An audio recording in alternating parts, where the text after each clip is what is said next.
Welcome back to the MediByte channel, everyone. I am so thrilled you're joining us today. You know, as a healthcare professional, there's one particular medical mystery I see patients struggling with time and time again. I'm talking about unexplained pelvic pain and just unusually heavy menstrual bleeding. It's frustrating, it's exhausting, and honestly, it's really misunderstood. So today, we're going to put on our medical detective hats and solve this mystery together. We're breaking down exactly what's happening inside the body, shining a spotlight on a condition called uterine adenomyosis, and looking at the neighboring anatomy to give you the complete, detailed picture. But first, we really have to ask, why is pelvic pain so incredibly hard to diagnose in the first place? Well, it's not like a scraped knee or a rash you can just look at, right? The true culprit here hides deep within the complex anatomy of the pelvis. The organs involved, specifically the uterus and those neighboring ovaries, they're tucked away, and they actually share very similar nerve pathways. Because of that, a problem in one area can totally feel like a problem in another. It takes some real investigative work to pinpoint exactly where things are going wrong. To guide our investigation today, here is our roadmap. 1. Uncovering uterine adenomyosis. 2. Exploring benign ovarian cysts. 3. Diagnosing pelvic conditions. 4. Effective treatment options. And 5. Moving forward. Okay, let's dive right into this. Section 1. Uncovering uterine adenomyosis. We're starting right in the center of the reproductive system with a condition that honestly just doesn't get the attention it deserves. Adenomyosis is a fascinating but definitely challenging anatomical issue. Picture the uterus for a second. It has this inner lining called the endometrium, which is the tissue that sheds every month. Surrounding that lining is a thick, muscular wall. Well, in adenomyosis, the glandular tissue from that inner lining goes rogue. It physically invades and grows downward directly into the muscular wall of the uterus. Imagine those inner cells aggressively pushing their way into muscle fibers where they literally have no business being. So every time the hormonal cycle triggers the lining to bleed, these trapped cells deep inside the muscle wall bleed too. And that causes some really intense inflammation and swelling. And all that aggressive swelling brings us to a staggering number, 3. Because of this abnormal tissue growth and the chronic inflammation, the uterus physically enlarges. In severe cases of adenomyosis, we're talking about the uterus doubling or even tripling in size. Instead of being the size of a small pear, it becomes incredibly enlarged, heavy, and bulky. Now, when an organ triples in size and is constantly inflamed, the toll it takes on a patient is profound. The absolute hallmark symptom here is incredibly heavy, painful periods. The medical term for that is dysmenorrhea.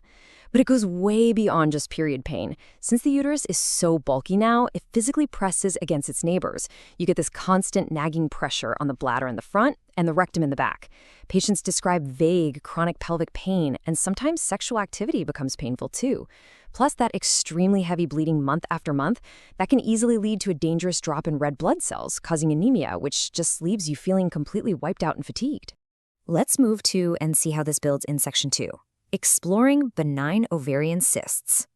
While adenomyosis aggressively targets the uterus, sometimes the pain a patient feels is actually originating right next door, in the ovaries.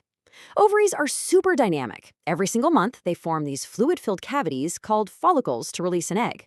But occasionally, this normal process goes a bit off track, and you end up with functional ovarian cysts. There are two main culprits here. First, follicular cysts. This is basically when the follicle just fails to release the egg and keeps growing, filling up with fluid. Then we have corpus luteum cysts. After an egg is successfully released, the empty follicle forms a structure called the corpus luteum. But sometimes that seal closes back up, and fluid or blood gets trapped inside. Usually, these are completely harmless. But if a corpus luteum cyst bleeds or suddenly ruptures, it can spill fluid right into the abdomen. And let me tell you, that causes a sudden, severe, sharp pain in the pelvis. Beyond those functional cysts, ovaries can also grow non-cancerous, benign tumors. These are usually slow growers. We see teratomas, also known as dermoid cysts, which are wild. They develop from all 3 embryonic germ cell layers, meaning they can actually contain random tissues like hair or oil glands. Crazy, right? Then there are fibromas, which are solid, dense masses of connective tissue. And finally, cystadenomas, which are these large, fluid-filled cysts that sprout right from the surface of the ovary. Now, most of the time, these don't cause any symptoms at all, but when they do, they can mess with your hormones, causing irregular periods, spotting, or just a dull, continuous ache. However, there is a specific, really serious event we always have to watch out for, and that's adnexal torsion. If one of those benign tumors or functional cysts gets too large and heavy, it can actually cause the entire ovary to flip and twist on its supporting ligaments. This twisting literally chokes off the blood supply to the ovary. The result? Sudden, agonizing abdominal pain. It is a true medical emergency. Also, in some very rare cases, especially with certain solid fibromas, fluid can dangerously accumulate in the abdomen, which is called ascites, creating an intense, heavy feeling. Now, what's really interesting about this next phase is the detective work. Section 3, diagnosing pelvic conditions. So how do we gather the evidence to figure out which of these conditions is actually causing the distress? It's a step-by-step process. Step 1 is a physical pelvic examination. For a patient with adenomyosis, a doctor can actually feel that the uterus is enlarged, rounder, and noticeably softer than it should be. Step 2 is imaging, usually a transvaginal ultrasound, giving us a great close-up of the uterine wall and the ovaries. If that ultrasound isn't quite clear enough, we move to Step 3, an MRI, which gives us incredible detail of those soft tissues. But here's the catch with adenomyosis. Despite all this amazing imaging, a definitive 100% confirmed diagnosis only happens at Step 4 through a microscopic tissue examination. And the only way to get that tissue, removing the uterus entirely during a hysterectomy. While we're busy tracking down adenomyosis, or those benign cysts, we also have to systematically rule out other dangerous suspects. For instance, if someone comes in with severe pelvic pain, we immediately run a pregnancy test. Why? To rule out an ectopic pregnancy, which is a life-threatening situation where a pregnancy implants outside the uterus. Also, if an ultrasound shows a complex or solid ovarian mass, we might run blood tests to check for specific tumor markers. They aren't perfect, but these markers help us figure out if we're dealing with something more sinister, like ovarian cancer, instead of just a benign cyst. All right, let's talk solutions. Section 4, effective treatment options. Once we've locked in that diagnosis, we transition to how modern medicine restores order. And this brilliantly illustrates our escalation of treatments, especially for adenomyosis. We almost always start conservatively. An IUD that releases levonorgestrel directly into the uterus can be absolutely fantastic for thinning out that inner lining and getting the heavy bleeding under control.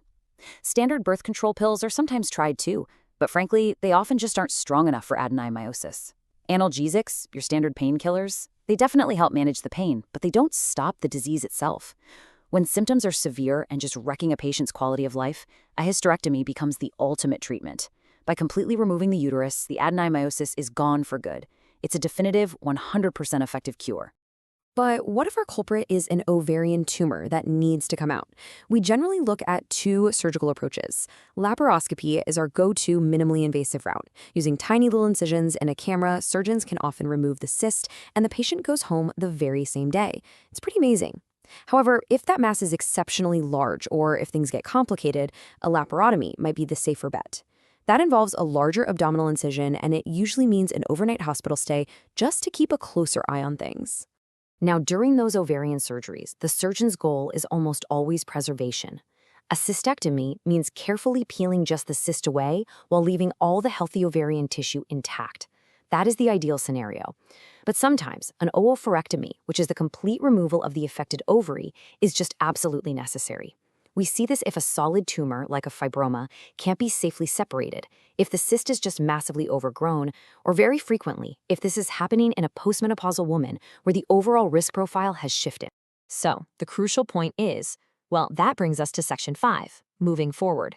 You know, pelvic pain is complex. It's highly multi-layered, but it is so treatable once we accurately identify the cause.